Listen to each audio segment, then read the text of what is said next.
शिव सत्य आहे, शिव सुंदर आहे, शिव ब्रह्म आहे, शिव शक्ती, भक्ती आणि शिव अनंत आहे. श्रावण मासातील पहिल्या सोमवारच्या तुम्हाला सर्वांना हार्दिक शुभेच्छा.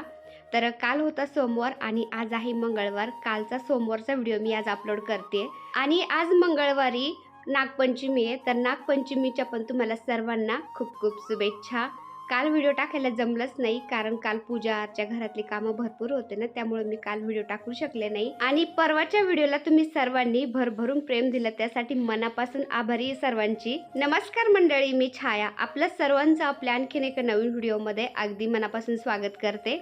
तर आणखीन एका नवीन दिवसाची मस्त अशी सकाळ सकाळ सुरुवात झाली होती आणि व्हिडिओला पण मी सकाळी सुरुवात केली होती. रोजच्या प्रमाणे मी 5 वाजता सकाळी लवकर उठले, बाहेर आले, म्हणलं सडा रांगोळी सगळं करून घ्यावा आणि सकाळ सकाळ पूजा करून घ्यावा आज. तर मी बाहेर आले तर सागर पण बाहेर आला. म्हणला सकाळ सकाळ थंड हवा सुटलेली आहे, तुला सर्दी होईल, तू जा आतमध्ये, मी सगळं झाडून घेतो, तोपर्यंत तू पूजेची तयारी कर. तर त्यांनी मला घरात काढून दिलं आणि स्वतः मग झाडत बसला. त्यांनी झाडून घेतलं आणि मग मी आंघोळ करून बाहेर फुलं तोडायला आले. तर आपल्या झाडाला मस्त अशी फुलं येतात ना, पांढरी फुलं, पण थोडेसे घ्यावं म्हणलं, आज सोमवार होता ना त्यामुळं.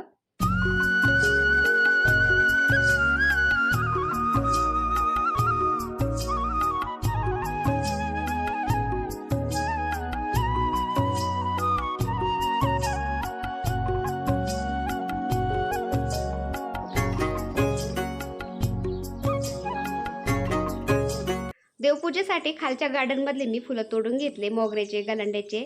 आणि आता म्हणलं हळदीचं लेपन, तुळशीची पूजा करून घ्यावा. त्यानंतर मग बाहेरचं सगळं सडा रांगोळी सगळं आवरलं ना, घरातली पूजा, स्वयंपाक, मग त्यासाठी आपण मोकळे होतो. तर दारामध्ये मी आता हळदीचं लेपन करणार आहे. त्याआधी तुळशीला दिवा लावला आणि शमीच्या झाडाची पण पूजा करत असते मी 2 टाईम. तर असं सकाळ संध्याकाळ पूजा झाली ना तुळशीची, शमीच्या झाडाची, तर एकदम छान पॉझिटिव्ह वाटतं. तर शमीच्या झाडाजवळ पण मी कोपऱ्यामध्ये दिवा लावला, कारण वारं चालू आहे ना आजकाल, त्यामुळं विजवू नाही, त्यामुळे मी कोपऱ्यामध्ये ते दिवा ठेवून देत असते. आणि तुळशी वृंदावनामधल्या तुळशीला मंजुळा आल्या होत्या ना, तर त्या सुकलेल्या मंजुळा मी काढून त्याच मातीमध्ये टाकल्या होत्या तुळशी वृंदावनामध्ये ना. तर त्या बियापासून एवढ्या तुळशीचे रोपं उगलेत ना, तुळशी वृंदावन सगळं हिरवगार मस्त झालंय. आणि त्या तुळशीच्या मंजुळा काढल्यामुळं ती तुळस इतकी छान फुटली ना, हिरवीगार झाली. त्यामुळे तुळशीला सुकलेल्या मंजुळा कधीच नाही ठेवायच्या, काढून टाकायच्या, म्हणजे तुळस पुन्हा छान हिरवीगार होती. आता मी लागले उंबरठ्याला हळदीचं लेपन करायला. सागर चाललाय जिमला. त्याला म्हणलं आजच्या दिवस मी काही जिमला येत नाही, तू एकटाच जाऊन ये, कारण सणवार म्हणलं ना एवढे कामं असतात, आपली घरातली पूजा अर्चा, घरातले रोजचे कामं, मग नाही मॅनेज होत. मग अशा सणावाराला दांड्या पडतातच. तर सगळंच आपल्याला करायचं म्हणलं सगळं नाही होत ना, त्यामुळे त्याला म्हणलं तू जाऊन ये, जमलं तर मी संध्याकाळी जाईन म्हणलं जिमला, नाहीतर मग उद्या येईन तुझ्याबरोबर. तर तो गेला जिमला आणि हळदीचं लेपन झालंय, तुम्ही बघू शकता. आज मस्त मी उंबरठा फुलांनीच सजवलाय आणि एकदम सिंपल रांगोळी काढते मी, अशी सुपारीने काढते. सुपारी ठेवायची, त्याच्यावरती अशी पांढरी रांगोळी टाकायची. आता मी पोर्चमध्ये हळदीने सारून त्याच्यावरती रांगोळी काढत असते, कारण हळदीने सारवल्या याच्यावर रांगोळी काढली ना, जास्त कलर भरायची पण गरज पडत नाही आणि रांगोळी एकदम छान वाटते. पण इथं उंबरठ्यामध्ये ना अशी पिवळ्या रांगोळीचा गालीचा करून त्याच्यावरती रांगोळीची डिझाईन काढावी लागते, कारण जी फरची बसवलेली ना उंबऱ्यामध्ये, म्हणजे पायरीला, तर ती एकदम अशी मऊ मऊ आहे ना, त्याच्यावरती हळदीने सारवताच येत नाही. त्यामुळे मी पिवळ्या रांगोळीचा गालीचा करते खाली आणि त्याच्यावरती अशी डिझाईन काढते. तर अशी सिंपल रांगोळी पण छान दिसते बरं का. आणि सूर्यदेव पण दिसतात आज. आजकाल पावसाचं वातावरण होतंय ना सारखं, त्यामुळं सूर्य दिसतच नाही. पण आज सकाळ सकाळ मस्त सूर्यदेवांचं दर्शन पण झालं होतं. आणि पोर्चमध्ये मी हळदीने सारवते अगदी एकाच फरचीवर आणि त्याच्यावरती रांगोळी छोटीच काढणार आहे. मोठी रांगोळी काढायचं म्हणलं ना 3-4 फरच्यांच्यावरती मी हळदीने सारवत असते, पण मला छोटीशी महादेवांची पिंड काढायची होती ना, त्यामुळे एकाच फरचीवर मी आता हळदीने सारवते आणि पिंड काढते. तर पाठीमागच्या वर्षी मी छान रांगोळीची पिंड काढली होती ना, तर 1-2 ताई बोलले होते की दारामध्ये पिंड काढू नये. पण कसं आहे ना, आमच्या घरामध्ये सवय लागलेली, उंबरठ्याचं हळदीचं लेपन मी नेहमी करत असते ना, तर सगळ्यांना सवय लागलेली, अजिबात ते पायसुद्धा ठेवत नाही उंबरठ्यावर. आणि 2-3 दिवस 4 दिवस जरी म्हणलं ना, तरी ते उंबरठ्याचं हळदीचं लेपन, रांगोळी माझी एकदम जसून तशी व्यवस्थित राहते. तर कोणाचा पाय पडत नाही, काहीच नाही त्याच्यावरती. त्यामुळे मी अशी पिंड काढत असते. तर उंबरठ्यामधलं हळदीचं लेपन, त्यानंतर बाहेर पोर्चमधली रांगोळी झाली काढून आणि आता तुळशीजवळ पण थोडीशी रांगोळी काढायला लागले मी. पण एवढं वारं चालू होतं ना, ती रांगोळी मी सोडत होते ना सुपारीवरती, अशी ती व्यवस्थित खाली पडल्या पण जात नव्हती, उडून जायची. तरी पण कशी बशी मी थोडीशी रांगोळी काढली आणि आले घरामध्ये आता. तर देव मी सगळे उजळायला नाही काढले, फक्त आंघोळ्या घातले मी देवांना आणि स्वच्छ कपड्याने पुसून घेतलेत. कारण 15-20 दिवसातून मी एकदाच उजळत असते देवना, सारखे सारखे उजळत नसतात देव, त्यामुळं आंघोळ घालून घेतली मी.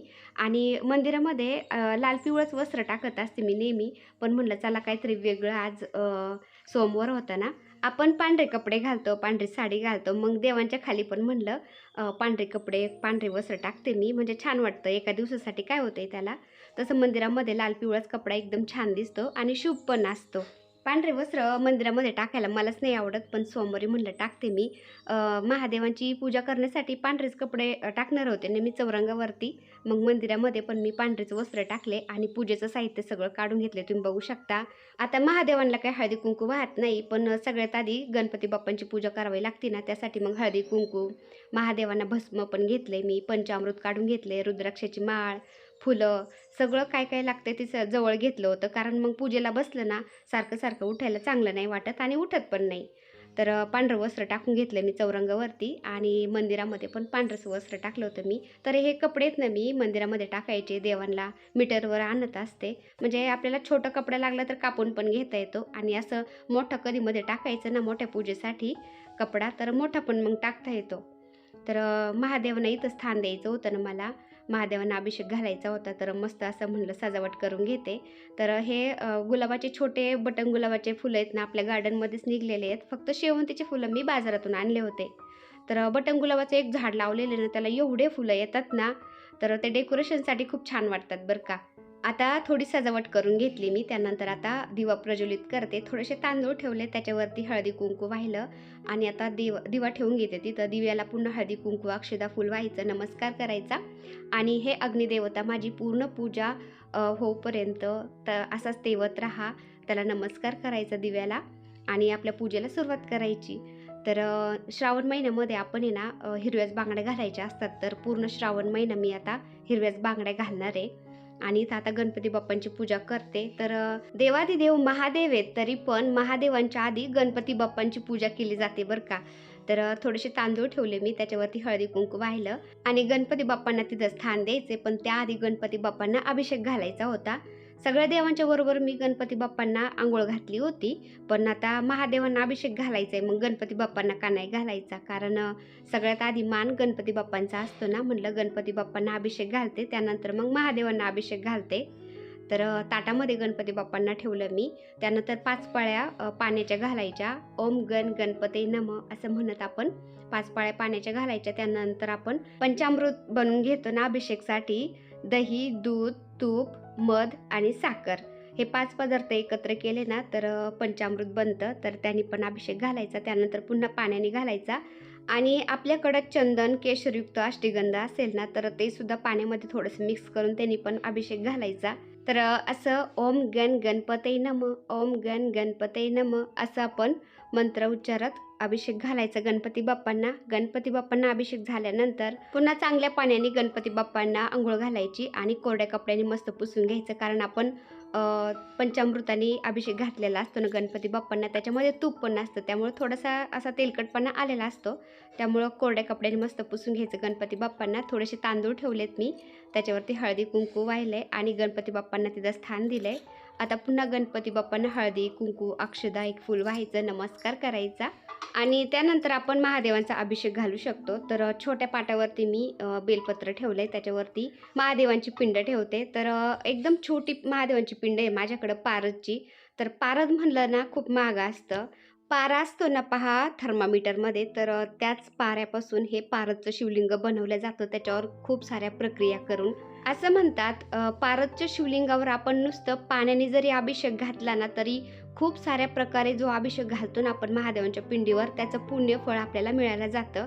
त्यामुळं मी हे पारदचं शिवलिंग घेतलेलं आहे. कारण आपण सांसारिक लोक आहेत ना, आपल्याला एवढा वेळ काही मिळत नाही रोज अभिषेक घालायला एवढ्या गोष्टींनी. त्यामुळं एकदम साध्या सिंपल पद्धतीने आपण जरी महादेवांची म्हणजे ह्या पारदच्या शिवलिंगाची पूजा अर्चा केली ना, तरी ती देवापर्यंत पोहोचल्या जाती आणि ते फळ आपल्याला मिळायला जातं.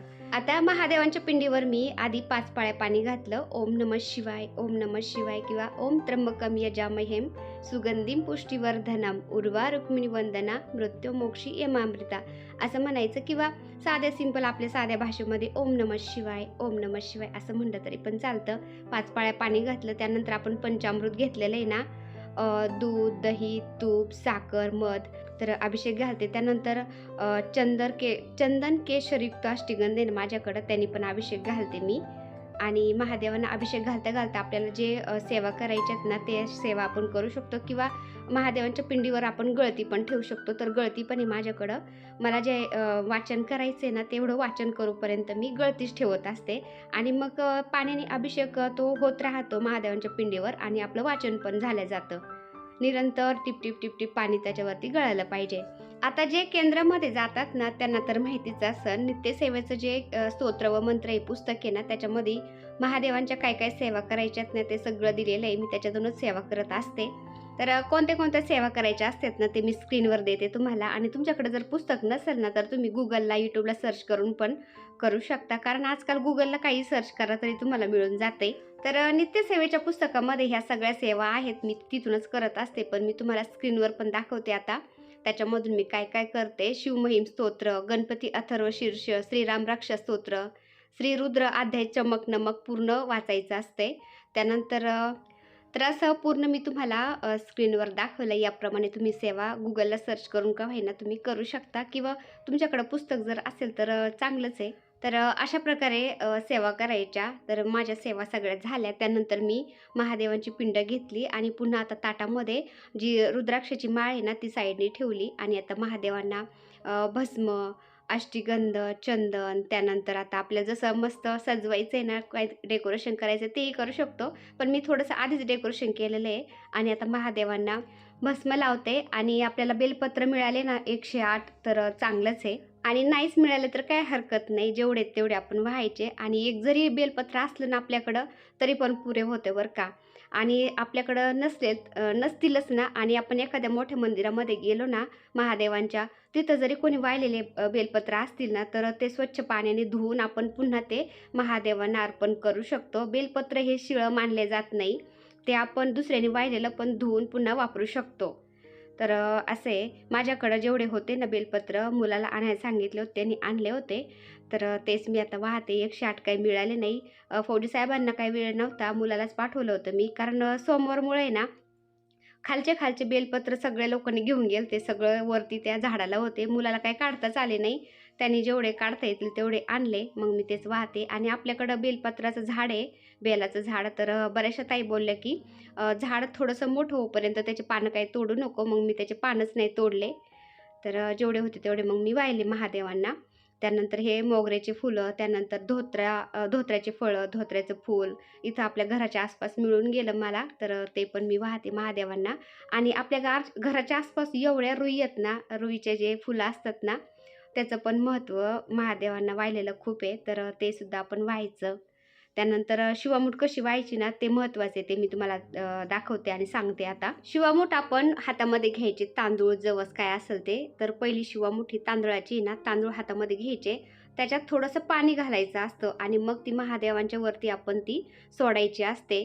कोरडे तांदूळ म्हणा किंवा कोणतीही शिवामूठ आपण कोरडी कधीच नसती व्हायची महादेवांना. थोडंसं पाणी घालून ओली करायची आणि मग शिवामूठ आपण महादेवांच्या पिंडीवर सोडायची असती. आणि शिवामूठ वाहताना कोणता मंत्र म्हणायचा असतो आणि त्या मंत्राचा अर्थ पण काय आहे, तर मी तुम्हाला स्क्रीनवर देते. त्याप्रमाणे तुम्ही तो मंत्र म्हणायचा आणि शिवामूठ व्हायची.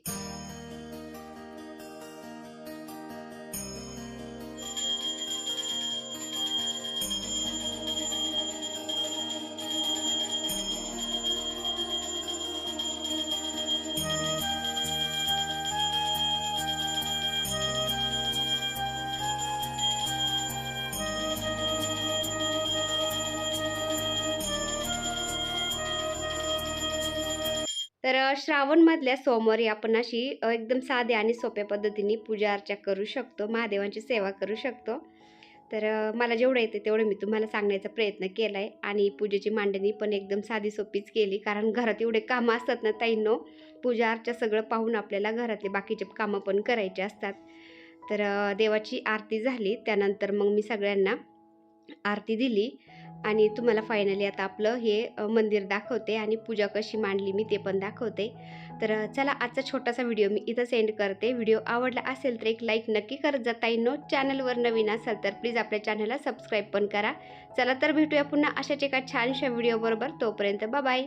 व्हिडिओ बघितल्याबद्दल खूप खूप धन्यवाद सर्वांचे. सर्वांना श्री स्वामी समर्थ. ओम नमः शिवाय.